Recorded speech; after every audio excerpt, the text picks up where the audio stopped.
Ladies and gentlemen, welcome to the World Government Summit COVID-19 and Government webinar series. Today's session is titled Regional and Global Investment Dynamics in the New Normal. Without further ado, I'd like to welcome our moderator for today, Hadley Gamble, news anchor from CNBC. Thanks so much for that. And thanks again to the World Government Summit. We're thrilled to be a part of it. And as representing CNBC International, we'll definitely be using all of this on our channel in the coming hours. I'd like to welcome now our distinguished panelists here with us today. His Excellency, Dr. Sultan Al Jaber. He's the UAE's Minister of State and the Group CEO of ADNOC, Abu Dhabi National Oil Company. We're also joined by Larry Fink. He's the founder, chairman, and CEO of BlackRock. Bruce Flatt is the CEO of Brookfield Asset Management. Francesca McDonagh, the CEO of Bank of Ireland Group. And Adebayo Ogunlesi, he's the founding partner, chairman, and managing partner at Global Infrastructure Partners. Panelists, welcome. I want to kick off by speaking directly to Dr. Sultan about the $20.7 billion deal that we saw taking place here in Abu Dhabi just about 24 hours ago. Given everything that we're seeing related to COVID-19, continuing concerns, frankly, about the surge of the virus globally, US-China trade, geopolitics, market volatility, a cornucopia of issues, including who is going to be elected president on November 4th, and oil right now, as I'm seeing on my screens, barely popping at $40 a barrel. Dr. Sultan, it might not be the most obvious moment to ink a $20.7 billion deal on pipelines, but we want to get a sense from you of why it was so important to do this deal with these partners and do it now. Well, hi, Hadley, and it's indeed good to see you again. But allow me, before I answer your question, I'd like to first start by saying hello to my very dear friends and esteemed fellow panelists, Francesca, Larry, Bruce, Adebayo. Good to see you all again. And Hadley, I think the answer to your question boils down to the fact that the UAE has created a safe, reliable, and stable business environment. And that is, of course, underpinned by a robust regulatory framework and supported with a fully equipped business unique partnership model. Getting a transaction of this size and this complexity over the line in such a tough economic climate with a very complicated business environment like the one we are all going through right now and the one that we are actually all experiencing only demonstrates the continued confidence of the global investment community in the UAE as a highly trusted go-to investment destination.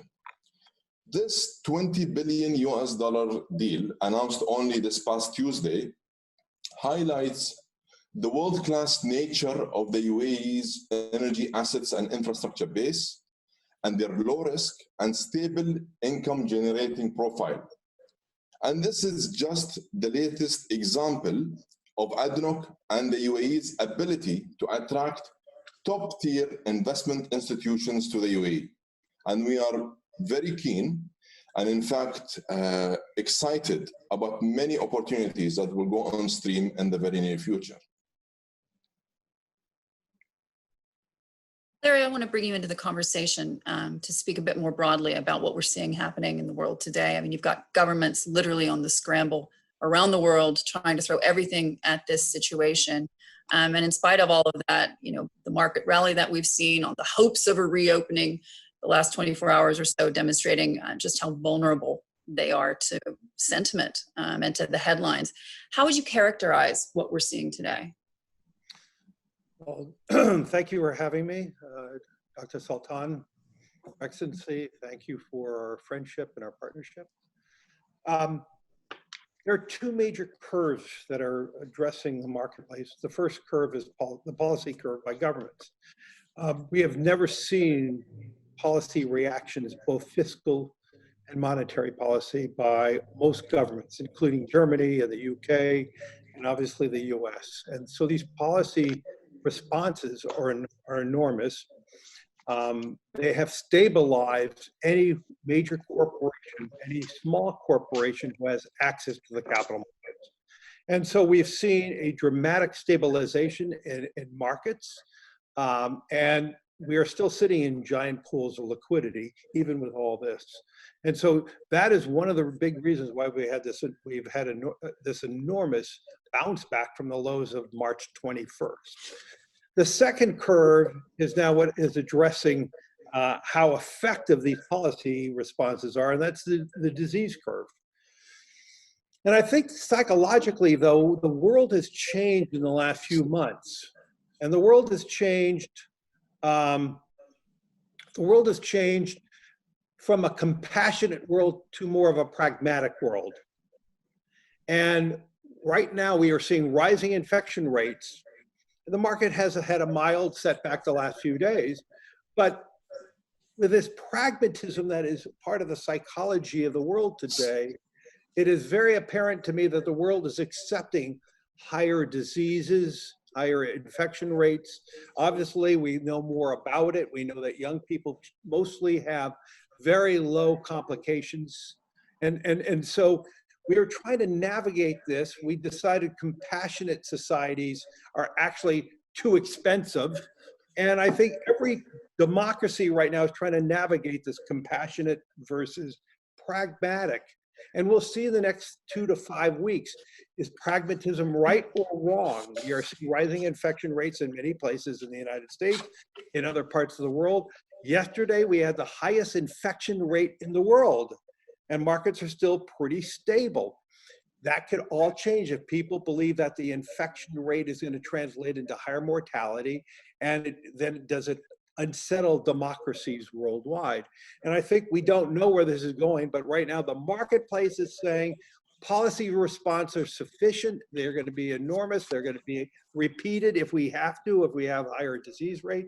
And then two, the marketplace is assuming some form of antiviral that will minimize the impact of the disease. And possibly maybe a year from now, we will have a vaccination. I think the market is probably a little ahead of itself at this time, because I still believe we are witnessing real tragedies in the small and medium businesses. And if we have to go back to a more compassionate society, we have to do more lockdowns, then I believe it's going to require larger fiscal stimulus, which has all its attendant problems in the future. So these two curves that we have to watch, policy curves and disease curve, and that will be now being determined over the next 4 to 8 weeks as to what curve is more effective. Francesca, I'd like you to step in on this one as well. Just speaking of that policy curve, obviously a lot of conversations surrounding the actions of the ECB, what's happening in Frankfurt, what's happening in Brussels, and how that could impact, frankly, you at the Bank of Ireland. Ireland's so much like a canary in the coal mine, isn't it? Walk us through how you see this playing out from the European perspective. Are they getting it right? Sure. So this is obviously a global health crisis that has become an economic crisis, and public policymakers, central banks, and people in my sector are obviously doing everything to avoid a banking crisis, but also to play a role that maybe you didn't see in the last global financial crisis. So the response, for example, in the European Union has been very swift this time around. And you've seen some examples of not just economic, but logistical cooperation, for example, around the common sourcing of personal protection equipment amongst the EU member states. And we saw some very swift moves from the ECB towards monetary policy, and also actions taken to preserve and support the banks from a capital perspective in terms of flexibility. And that is now shifted much more to a fiscal response, and how economies, how governments support SMEs get back on track as the economies reopen, but also to support households through a period of unprecedented change. I don't think it's possible for anyone to say who's got it right or wrong yet. What I do know is the last 13 weeks, the world has changed in a way that we never thought in any of our stress scenarios, our business contingency plans and mapping was possible. And it's then difficult to predict what's going to happen in the future. But I do agree with Larry about the point about pragmatism. We've seen, whether that's within our own employees, our colleagues, customers, how they've responded, but also in the political environment, a great deal of pragmatism and flexibility. And that's something that we absolutely need as we adapt to the unknown as restrictions lift.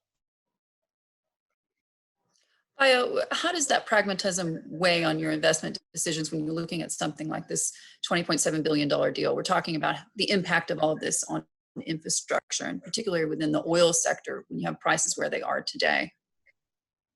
First of all, Hadley, thanks for having me. Well, the interesting thing is, infrastructure was supposed to be the sector that was immune for economic conditions, right? And the one thing everybody learned in the financial crisis is if the downturn is severe enough, nothing is immune. And that certainly has been exacerbated by this particular crisis, which I think the IMF in its economic outlook yesterday described as a crisis like no other. Okay? So if you look at that across the asset sector, there are some assets that have done, obviously been very badly affected. So if you own passenger-facing transport assets, so we own Edinburgh Airport, we own Gatwick Airport, we own Italo, which is a high-speed rail business in Italy. When where everybody's in lockdown, obviously those assets are very, very badly affected. If you own transport assets that are not passenger facing, so we own ports, we own container terminals, yeah, there's been a little bit of a downturn, but they still continue to perform well. Okay. On the other extreme, you have things like renewable businesses, which have long-term contracts, continue to perform well. A few supply chain disruptions, but everything is still going perfectly well. Energy assets in North America, obviously very badly affected by the combination of demand destruction from COVID-19 plus the price war that was waged early on in the year. But if you bring it back to an asset like the one we've invested in together with Bruce's company with ADNOC, it is a perfect asset to invest in this kind of environment, right? Because it's a very high quality asset. Everybody knows that ADNOC is one of the leading oil companies in the world. Their facilities management, their planning, very, very strong credit rating.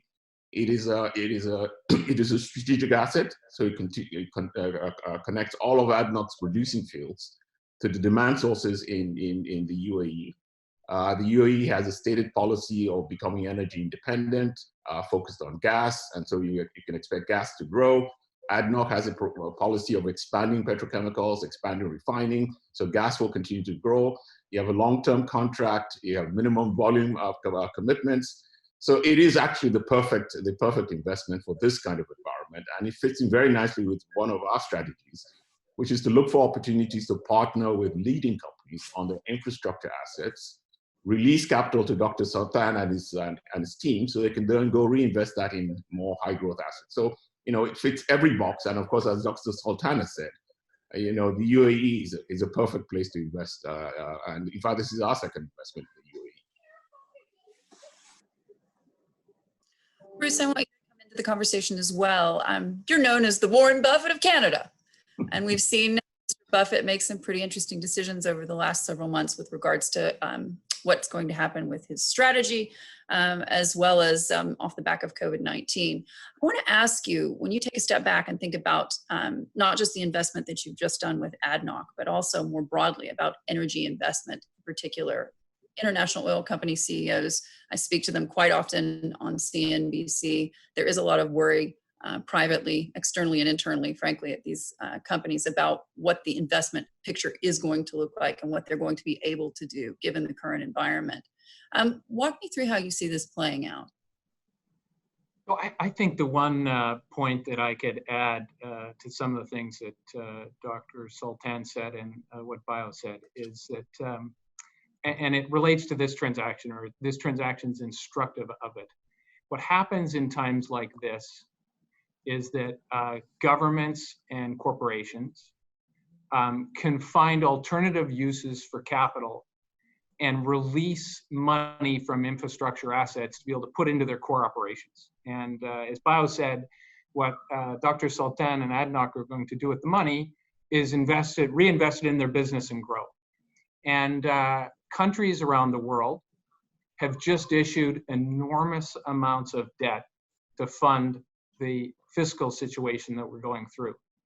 And what that means is that there is going to be very substantial amounts of infrastructure that is going to be released from government's hands and from corporations' hands. So specifically to oil and gas companies, they don't need to, if you look at the transaction we did, the ADNOC does not need to own that infrastructure. It can operate it, it can run it, it will do exactly what they've done before.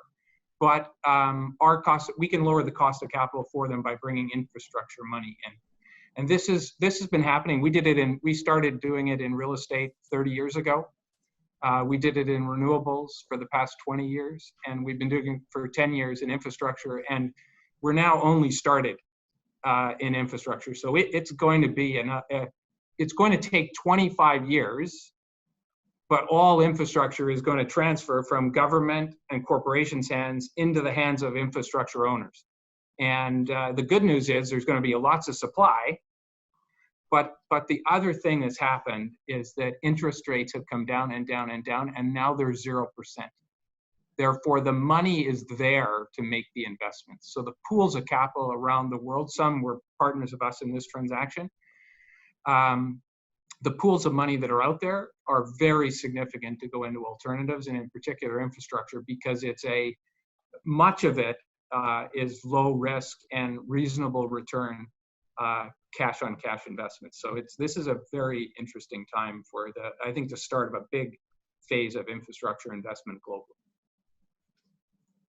Dr. Sultan, I want you to come into the conversation and walk us through your outlook for oil markets. Obviously something that we focus on very closely here at CNBC. I'm sitting here looking at my boards right now. WTI crude is sitting above 37. Brent crude is just slightly above $40 a barrel. That's not good for this part of the world, is it? Well, it all depends on how resilient you are and how you can how able are you to manage or maneuver throughout these market dynamics. But look, Hadley, in my view, I don't think anyone today is in a position, especially at this point in time, to tell you exactly what a recovery would look like or how this could potentially unfold in the very near future. No one can predict the impact of a potential second wave of the virus. Having said that, there are some encouraging signs of increased activity in Asia. We're seeing it in Europe and of course in North America. And this is simply happening because of the national economies starting to reopen again. And one of the key indicators we monitor very closely is country by country PMIs. And I mean here the Purchasing Managers Index.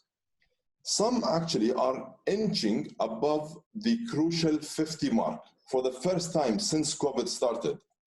And they are pointing towards economic expansion once again. And that is also being reflected in the oil markets, which have clearly tightened in the very recent weeks. If you look back where we were just 2 or 2.5 months ago, oil markets are in a much healthier place today. In short, the consensus in the industry is that there is reason for cautious optimism and positivity. There is reason for positivity. And that is, for example, the recent OPEC Plus agreement, together with robust demand helping rebalance the market. All of these are good signs and are good reasons for the industry to be optimistic and positive about the future. Larry, I want to pick up on that in terms of that positivity and the feeling that we're seeing off the back of those latest PMI numbers in terms of people just getting back to work in the United States, in China, in spite of the virus, in spite of that most recent outbreak we saw in Beijing, in spite of what's happening across the US today. When you think about this with regards to sentiment, what is your greatest concern right now? Is it another surge of COVID-19, or is it the re-election of Donald Trump on November 4th? Well, unquestionably, COVID is probably the number one thing that is affecting the marketplaces and affecting vitality of all economies worldwide. If we don't have effective science of reducing the severity of the disease. It is going to change behaviors for a long time. You know, large components of the population are at risk continuously with COVID. Men and women over 60, even younger people with some form of complications. It does change your habits. I also do believe there are some silver linings from COVID. We're all finding that we're able to work remotely, and many companies are able to work remotely really effectively. Now, that has some attendant issues itself. I do believe most companies will never go back to 100% at work. I do believe most companies are going to find ways of rotating their staff and moving them around. I think people can, we don't have to see the clusters in cities as much as we used to. And so there are good and bad things related to COVID, but unquestionably the disease curve is going to be the most important issue that's going to overwhelm every other issue going forward. If the disease curve, if there is a second wave, and we don't have those antivirals effectiveness, or we don't have a vaccination, it's going to just be another form of retrenchment economically. And so I don't think there's anything even comes close to the reconciliation of how the disease, the path of the disease, and where it's going. As I said, what's remarkable today is there are more human beings being affected by the disease today than it was on March 21st when markets were 40% lower. That just tells you the psychological transformation. People do want to go out. People want to, you know, I went to 2 public restaurants in Manhattan this week and ate outside. I needed to go outside. We all have that desire. However, we have to be safe, we have to be thoughtful, but let's be clear, that is not a solution to a robust economy. And let me just end one last thing. I speak to many, many leaders in the world, many, many business leaders in the world. The most important question I ask everybody, do you believe earnings are going to be in 2021 at least as good as 2019? And only a fraction of business leaders believe their business will be as robust as it was in 2019. But the marketplace is not saying that. I'll leave it at that. Bruce, I want to get your thoughts on this as well. Larry skirted my question about the re-election, but I can understand why. My question is essentially, we're seeing the United States in many ways under so much pressure in terms of tackling this second wave, this new surge, frankly, of COVID-19. And many people would say they didn't do a very good job tackling the disease from the start. Be that as it may, however, there are deep, deep concerns about what happens in the United States over the next several months. Where do you see the challenge ahead if we don't find a vaccine for this in the next 12 to 18 months? Look, here's what I would say. The bottom line is this is a very dramatic health situation. Put that aside, because we're not here to talk really about health. It's brought on a very significant financial situation. The Federal Reserve has responded very positively to inject liquidity into the system, but we're not past, in the real economy, we're not past the worst of it.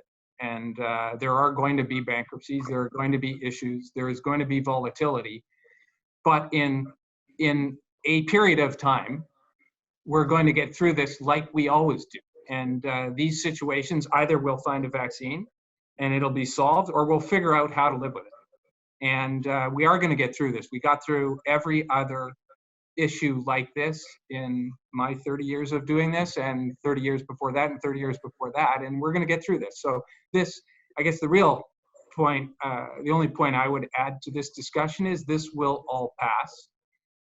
It's dramatic. It always feels dramatic when you're in the middle of it, but we're all going to get out of it. And the United States is going to come out just like every other country. The United States has an incredible base of activities, and it will thrive once again. Francesca, in terms of what happens next, we talked a little bit about consistency of leadership, and right now you guys are in the middle of elections in Ireland, and you've got concerns about Brexit and what's happening in the rest of Europe in terms of who's opening up and who's opening up quickly enough. How do you see this playing out Because as we said, life does go on, and the wheels of government continue to turn. Yeah, so I mean, my number one concern is COVID and our role at Bank of Ireland in getting the economy rebooted and back on its feet. But I'm also, quick behind that is a concern around the political uncertainty that we have here, although hopefully that will be short-lived. There has been a caretaker government in place that has managed the health crisis effectively and is now hopefully close to a conclusion in terms of forming a new government. But the third thing in terms of chronological order, but in terms of permanence, is really high on our radar is Brexit. Because arguably Brexit and the real threat of a no trade deal Brexit at the end of this year could have a longer term impact than COVID, arguably, and certainly sort of political cycles. In terms of the sort of economic impact, we are seeing some signs, and very cautious in my optimism, of the economy coming back. I want to take the opportunity to congratulate His Excellency for the exemplar of the transaction that has been done out of the UAE. In Dublin today, road traffic in rush hour was 75% of what it was pre-COVID, so a very practical, real life example of the economy getting back. But I also think, I mean, life goes on, not necessarily for, we've seen thousands of people die. I mean, we've seen over 300 airplane loads of people die in the UK. And even though that is no longer the same front page news, I sort of don't, very mindful about talking about opportunities coming out of COVID because of the personal impact it's had on so many peoples and families. But there are changes that are happening in the real economy for our customers in our supply chain that I think will present new innovative opportunities for people. I mean, the ways of working from home, I would have had maybe 3 out of 10 of my staff, my colleagues, working from home some of the time before COVID. I now have over 7 out of 10 working from home all the time. And that has, I don't think that will be permanent, but I know for sure we're not going to go back to the way we were before in terms of COVID. And the attitude towards office and urban living and commuter time and work-life balance and effectiveness with technology, I think has taken a permanent change. I would have had more exposure and contact with my customers, my colleagues, political and economic stakeholders from my office at home than I ever had sitting in a head office in Dublin or in London. And I think that is quite remarkable and will support inclusion for all sorts of reasons. I also think supply chain changes around supply chain, which were focused so much on efficiency and just-in-timeness, and now much more focused on resilience, is something which is both good, but also could lead to increased sort of slippage towards protectionism and stop the global trade, which Ireland, as a small and very open economy, benefits and participates in. I want you to give us a sense of where you see similar deals to what you've just completed with ADNOC, in the sense that obviously this is a very different crisis to what we saw back in 2008, but there are some similarities when we talk about debt levels. And I want you to walk us through some of the particularly areas of interest as a result of what we've seen happening over the last 6 months, excuse me. Sure. I mean, look, I'd start with agreeing completely with Bruce that we have to find a new way of financing infrastructure. I actually think the traditional model is broken. Okay? It used to be that the public sector provided all the money for funding infrastructure. But if you look at today, even pre-COVID, right, when you consider defense spending, need to spend on education, healthcare, aging populations, the fact is governments simply don't have the resources to address all of these requirements and then also spend on infrastructure. And so people look around and say, well, why is infrastructure in the US so decrepit? Well, the reason infrastructure in the US is so decrepit is because it's mostly being funded by the public sector. There's something called the American Society of Civil Engineers. They provide a semi-annual report card on US infrastructure. If any of your children showed up with a report card like that from school, you'd ban them from watching television, you take away their iPads, their iPhones, and everything else. Because I think the highest grade any US infrastructure got was a D+, okay? So if you add to that the point that Bruce made, which is, all of these governments are now spending trillions and trillions of dollars to provide economic support in the aftermath of the pandemic. They are going to have to turn over their infrastructure, I think, to private hands. The good news is, as Bruce said, there's a lot of capital that's available to invest in it.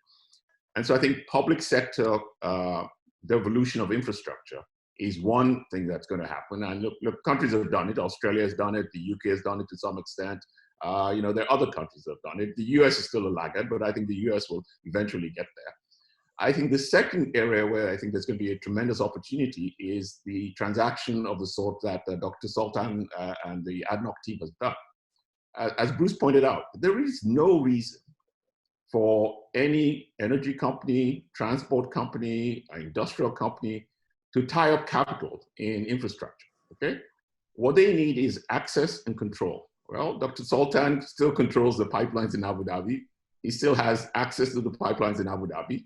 But what he has done is he has basically replaced lower source cost capital and extracted $10 billion from Bruce and ourselves and other consortium members. He did the same thing with the oil pipelines with Larry's firm and KKR and some other people. And I think you're going to see more and more and more of those things. As you know, if Larry's right, I think, where most companies are not seeing an improvement in earnings in 2021. And the new discipline is on return on capital employed. Well, one way to improve your return on capital employed is to reduce the amount of capital that is tied up in low yielding or low returning assets like infrastructure. So I think you're going to see a lot of that. And that gives me a fair amount of optimism. And if you couple that with the fact that one of the things we will need to do in the aftermath of the crisis is create jobs, okay? The 30 million unemployed people in the US today, okay? Well, one of the ways you can do that is through infrastructure investing, which actually stimulates the economy, creates good jobs, and reinvigorates economic activity. So I'm optimistic that these are three areas in which you will see a future for infrastructure investing.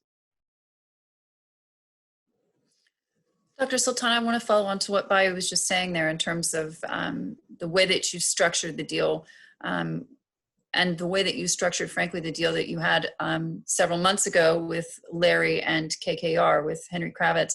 And that was an interesting thing to cover, I have to tell you, from a CNBC perspective. What other opportunities do you see in the pipeline for foreign direct investment in something similar here in the UAE? Knowing how persistent and consistent our value proposition is, and knowing the fact that we are enabled with a robust world-class infrastructure equipped with a phenomenal regulatory framework, and of course facilitated by a visionary leadership that supports such creative, innovative business ideas, we in ADNOC will continue to develop investment opportunities across the business value chain. And that's in order for us to make smarter use of our capital and to reinvest it in more profitable projects, as well as we have announced our intent to more proactively manage our portfolio of assets. For example, ADNOC today, with a pool of long-term strategic partners, are already investing downstream to create, in the city of Ruwais, one of the largest integrated refining and petrochemical complexes in the world. We are, in fact, developing a plug-and-play manufacturing ecosystem that will help the UAE's effort in diversifying the economy. Of course, it will also enable the nurturing of the growth of the SME sector. It will generate sustainable, homegrown jobs. But outside of ADNOC, if you allow me, there are many great opportunities for international investors across multiple sectors in the UAE. And they are from energy to energy infrastructure to world-class logistics and services sector. For example, the UAE already today has a world-class logistics and services sector that we want to definitely enhance further. In addition, we are now very much focused on creating a vibrant industrial and manufacturing hub and developing our healthcare business, our healthcare industry, as well as tech and biotech sectors. We are growing our agriculture, food production, and water sectors. And as you all know, we have a significant position in the renewable and clean energy space, and we want to capitalize on that to complement our expertise in hydrocarbons. In short, what I know for a fact is that there is a differentiated value proposition being provided by the UAE to best-in-class international investors. And there are many great potential investment opportunities with an attractive investment profile, with an attractive risk-return profile, and they are all high-quality, long-term investment opportunities for investors from all over the world. Chris, I want to pick up on something that Dr. Sultan just said regarding renewables and the opportunities, particularly in this part of the world, to do that. I mean, one of your major investments, of course, is in nuclear technology and nuclear engineering. There's been a big move in this part of the world, not just in the UAE, but in Saudi Arabia and elsewhere, to move toward nuclear technology for energy. But that does raise a lot of questions geopolitically about whether or not that's even, the best idea given the geopolitics at the moment. Walk us through how you navigate that situation, because there's certainly a lot of business opportunities. Yeah, so first I'd start off just on renewables more broadly. And I think one of the great investment areas over the next 10, 15 years is a component of infrastructure, but I'll separate it out and say it's going to be a little bit different, is the renewable sector.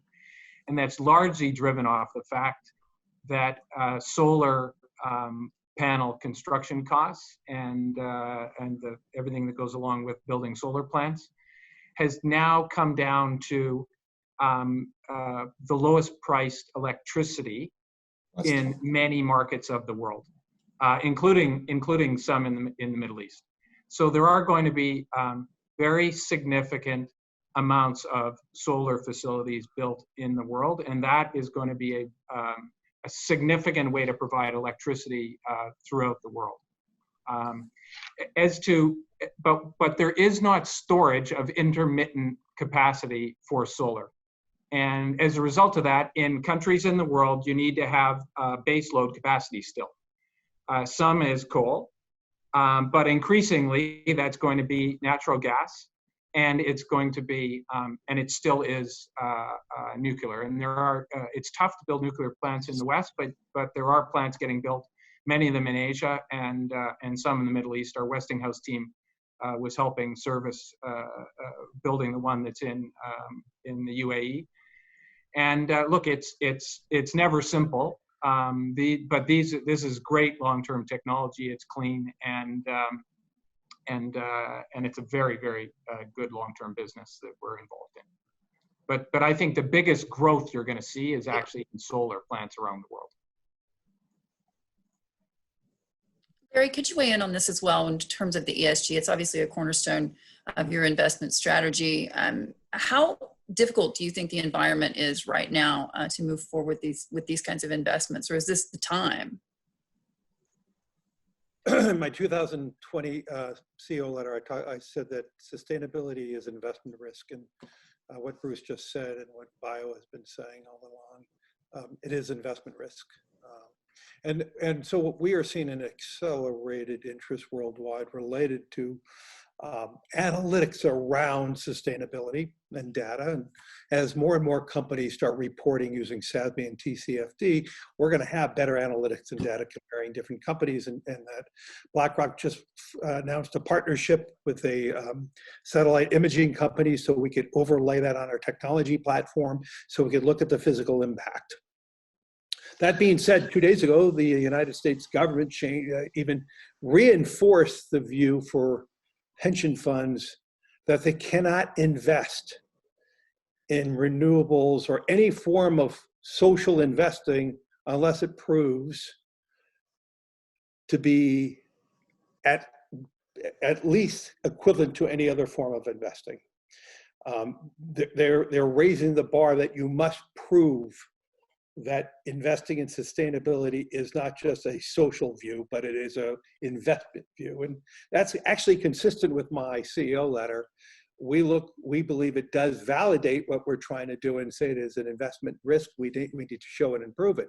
In the EU, even part of their economic stimulus and their fiscal policy, they're accelerating sustainability as a major component of their infrastructure and a major component of their future.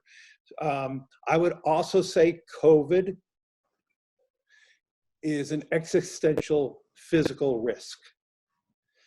And when you think about the young men and women who are entering the workforce today, these are young people who in the United States were quite young during 9/11. They were young teenagers during the great financial recession. And now they're trying to enter the workforce under COVID. These people think differently than the idyllic time when I grew up. I mean, I didn't have any worries. And so I believe this existential risk of COVID is equivalent to the existential risk of climate change. And so we believe over the next few years, as more and more young people are entering the workforce, this is going to accelerate. And we were absolutely committed. Now, if you overlay, and this is not, you asked about sustainability, but if you overlay the racial inequality issues, so it is our view that not only that the E of ESG becomes very prominent, but I do believe the S becomes as prominent now. And I would just end it with the concept of what we spend so much time focusing on globalization in a world that is deglobalizing. Public companies and private companies have to focus on how can you show your corporate purpose, not just to your employees and your clients, but in every society you work. And so you have to prove your corporate purpose in every part of the world where you have operations, where you're doing business.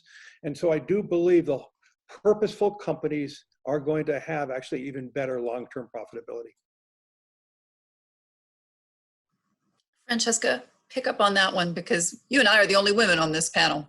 How do you see that evolving even in real time? Because frankly, it's evolving even within our own company, NBC Universal, of course, owned by Comcast. And I think we're seeing this similarly across the board, whether you're in private equity or a national oil company.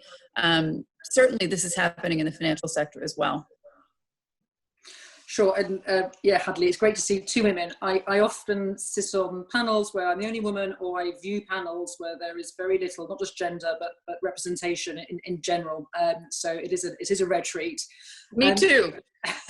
I was a recipient, Larry, of your letter, your CEO's letter, for the last 3 years I've been CEO at the bank, and I know how important this is for our investor community. And I think COVID has demonstrated the importance of the S in ESG, and also the point around diversity and inclusion has been heightened by what we're seeing in terms of race inequality and demonstrations and protest in response to what happened in the US. So from a pure gender perspective, the banking sector is notoriously non-representative of women. There are very, very few female CEOs of systemically important banks. And when I look around at opportunities to promote women, I would always look hard and fast, but it's actually, there is a shortage at a senior level. So the last 2 years, we set out a target to have 50-50 male-female representation in all senior management appointments and promotions. So promoting our talent from within and also looking externally. We measure that every month, and we look at that by division. And in a world where we are governed by scorecards and numbers, that is driving the right types of conversations. And I do believe that targets are the right thing in this space. I think COVID, just more broadly in terms of society, how banks acted in the last crisis in markets like Ireland and the UK, damaged their reputation, damaged their valuation, damaged their competitiveness for a decade. How we respond to broader society, whether it's businesses that are really challenges, households that are facing unprecedented uncertainty, and the most vulnerable in society, will define us for the next decade plus to come. And I think that there is a huge realization that culture and purpose and values aren't things you just stick on a poster in a canteen. They are what guide you when there's been absolute uncertainty. There's been no playbook for this crisis. And going back to what's really important in terms of our stakeholder management, while doing it in a commercially viable and sustainable way, I think feels very different in this crisis, certainly in the industry that I'm a part of in Ireland. Bio, would you weigh in on that as well in terms of, we're talking so much about economies and how they're going to be recovering post-COVID-19, but what that actually will look like strategically and from an investor's perspective. Obviously, Francesca was mentioning how important these things are now to the body of workers themselves. How do you see that playing out with regards to how quickly those dynamics will change? Which dynamics in particular were you referring to?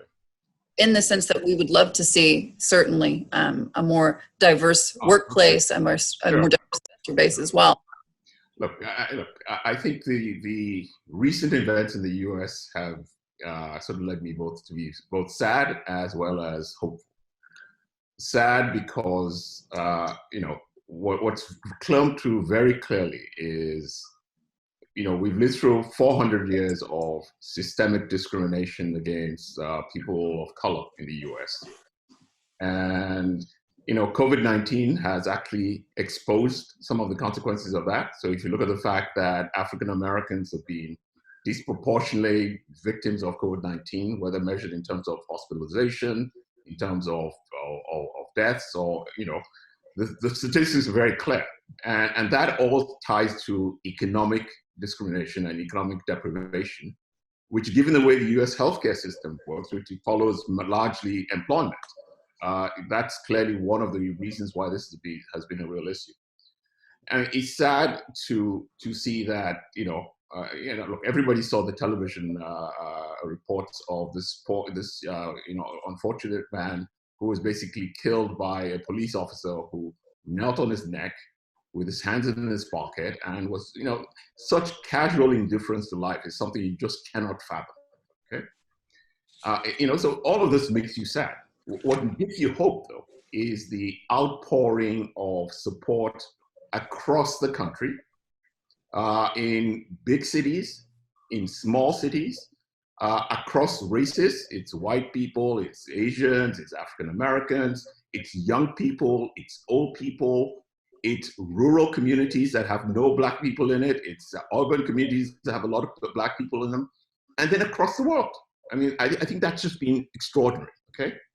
So you put that on one side, and then you look at the responses. Look, the political response has been unfortunate in the US, but business has actually stepped up. And this is what I find the most encouraging, because maybe because of prodding by people by Larry, for which I applaud him, business is finally recognizing that it has a role to play in society, a leadership role to play in society, in areas like economic injustice, racial injustice, and things of that sort. And I think what's important is that this not be a temporary phenomenon, but that this become the roots of real systemic change. And, in speaking to CEOs, and I've had, lots of conversations with CEOs who've called me and said, look, what can I do to help? And that's been very encouraging. I think this is, this has the potential to make a real difference in the way the country operates from an economic sort of fairness point of view. And then to pick on the issue of sustainability, look, I actually don't think there is a choice. And if there's anything that COVID-19 does, I think it reinforces the fact that we will continuously face these existential threats, whether they be healthcare related, whether they be physical, if we don't do something about it, okay? And so I think it's really a wake-up call to society. And one hopes that both political leadership and certainly what's happening in Europe makes you encouraged, and corporate leadership will stand up and meet that responsibility. And just to end on the fact that, we're not going to have a choice, because the young people who work for us, who work for me, for Larry, for Bruce, for Francesca, for Dr. Sultan, they're not just going to sit there and say, well, yeah, keep doing the same things you're doing. They are demanding that we behave differently, and I don't think we have a choice. And I think that's a good thing. Dr. Sultan, I wanted to give you a moment to weigh in on this as well, because I've spent a decade here in the region, and I have to say, with regards to inclusion, women in government, women in business, I mean, in many ways, the UAE is decades ahead of the rest of the world. That is indeed very true. I mean, if you look at the Federal National Council, the equivalent of any parliament today is 50% well represented by women. Our cabinet is almost 1/3 represented by women. And if we only look at our Abu Dhabi National Oil Company, ADNOC, today we have 3 very competent, well-equipped females running 3 of our big oil and gas companies. One of them is running our gas company, the other one is running an upstream oil and gas company, and the third one is running our fertilizers. So in a way, but you should always note that this is not really new to the UAE. This has always been an integral part of how we conduct business and how we were brought up as a community. We've always put very special emphasis on empowering women, and it's very evident today. Before I let you guys go, we've got about 7 minutes, and I want to do a brief lightning round of all the panelists. And we'll start with Bruce, just to ask you, post-COVID environment, or living with COVID, I guess we should say, you've got over $500 billion of assets. What is the region that you're looking toward as being the most promising in terms of investment, and what's the sector? So give me region and sector most promising at this time. Can I say, because Dr. Sultan's on the line, the UAE? Look, here's what I would say. What's normal in these economic situations and is that it usually hits one country or region. This one is very different because it hit every single country in the world. So I think various countries responded well, had the capacity to respond, and others didn't. So I think, but the difference here is I think you're going to see it in everywhere. Look, bottom line, the United States is the deepest, broadest, and best country in the world to invest if you have large amounts of money, and if it has the same opportunities available versus any other place in the world, you're going to go to the US, because growth is bigger, growth is better, stronger, comes back quicker, bankruptcy laws are better, and it's just deeper for big investors like us. So I think United States, I'd pick. Francesca, do you buy that? I'm on the panel as well, Bruce, and I'm in Ireland, so you're very welcome to look at Ireland as well. Listen, European banks have really declined during COVID, and Irish banks have been particularly hard hit. And when I speak to our investors, they will have questions around the level of economic support that the Irish government is providing, and we would be on the lower end. Once government forms, hopefully that will increase. But real concerns about earnings and economic recovery and asset quality. My focus right now is doing the best I can in the bank, in still growing the bank. There are opportunities to grow, managing our costs, and improving and optimizing our capital allocation. And that is a conversation that I'd be having with all of our investors during this COVID period. Larry? I would not pick any one region. I mean, obviously, I think the trends globally are going to normalize and be the same they were pre-COVID. I would just say leading organizations, leading companies who are focused on long-term purpose, focusing on their employees, focusing on their clients, developing leading technology to intersect with clients, leading technologies to create more efficiencies within their organizations. And organizations in a more deglobalized world working and showing their corporate purpose in every part of the world they are operating. These are going to be the companies that you want to be invested in for a long time, for 10, 20, 30, 40 years. And I think those trends through COVID, though, accelerate. Companies who underinvested in their employees, companies that underinvested in technology, companies who were just skimming the top are going to be huge losers. And the companies that continue to focus on employees, purpose, technology are going to be the huge winners in every industry. And a portfolio of those companies over a long horizon is going to develop huge economic wealth for those. And those who do that are going to have a better financial future for their retirement and hopefully throughout their whole life. Bio, do you have a region or a sector? Both. Yeah. I mean, look, I agree with Bruce. If one were to pick one single country, the US probably is still the place where you should invest capital. But we don't actually look at it in terms of region. We looked in terms of sectors and types of opportunities. So sector, we love renewables. We are one of the largest financial investors in renewables. We think the secular trends for renewables are very favorable. And so we will continue to invest significant amounts of capital in renewables. In terms of types of transactions, we love the types of transactions that we just done with ADNOC, which is strategic joint ventures with leading companies for their infrastructure assets. We've done 18 of those things with 14 different companies, and we will continue to look for opportunities to make those kinds of investments. And then in terms of energy is one of our core sectors. We like gas because we think gas is going to be the transition fuel for the future. So we like the fact that we're investing in gas pipelines in Abu Dhabi. We like LNG as a long-term investment, and in the transport sector, we still like airports. People, we will, as Bruce said, we will get over COVID someday, and people will want to fly. So if you have the right airport, that's the kind of opportunity that you should be investing in. So those are the sectors that we look at. Dr. Sultan, I want to close with you at this point. I mean, in talking about what we're seeing globally, but in the UAE specifically, obviously, when we talk about opening up, getting back to business, but at the same time being able to protect everyone from the implications of this virus. How do you see the UAE getting that balance right where others are frankly not?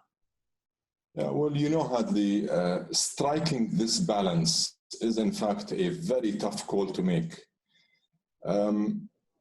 I mean, you live here in the UAE, and from the start of this health crisis, the UAE's response has always prioritized the health and safety of everyone living here in the UAE with an approach that focuses on comprehensive testing. And we did that simply because we believe that it is indeed the first and best line of defense against the virus. Now, this continues to be the case as we begin to carefully reopen the economy. And so far, as you know, the UAE has carried out well over 3 million COVID tests, and that is by far the highest per capita ratio in the world. But at the same time, the UAE government has put in place clear guidelines, and we've been very transparent and very forthcoming with such guidelines to ensure that businesses can safely reopen with the necessary precautions to enhance the safety of the employees and, of course, the general public. I believe that striking a balance is not an easy task, and we're going at it with everything we've got. And I think so far the UAE has been able to demonstrate a very unique, differentiated model in how we've handled this whole COVID situation. I'm afraid we're going to have to leave it there. I just want to thank everyone once again for joining the World Government Summit, as well as CNBC International, Dr. Sultan, Bruce, Francesca, Larry, Bio. Thanks so much. I'm going to hand it back over to Reem. Thank you, Hadley. Your Excellency, Dr. Sultan, Bruce, Laurence, Adebayo, Francesca, to be honest, this has been a really interesting session. And I think it goes back to really highlighting from the likes of you in the sense, what are really the changes in the investment dynamics, whether it's regionally or globally. And I think one thing we can take back is that agility. The right governance. Bio, you tapped upon purpose-driven institutions, and how do we drive purpose into everything we do? Sustainability, talking about ESGs, how if all of this collectively is going to actually drive this new normal, and how we can actually take all these pointers when we do design investment dynamics moving forward. I thank you all for such an interesting session, and even the audience has sent in so many questions, but unfortunately we haven't been able to go through them. But thank you for joining us today, and I hope everyone stays safe and take care. Thank you. Thank you very much. Thank you, Hadley. Thank you all. Look forward to seeing you all soon. Hope so. Inshallah. Please stay safe. Take care. Thank you, guys. Inshallah. Bye-bye. Thank you. Bye-bye. Ma salam.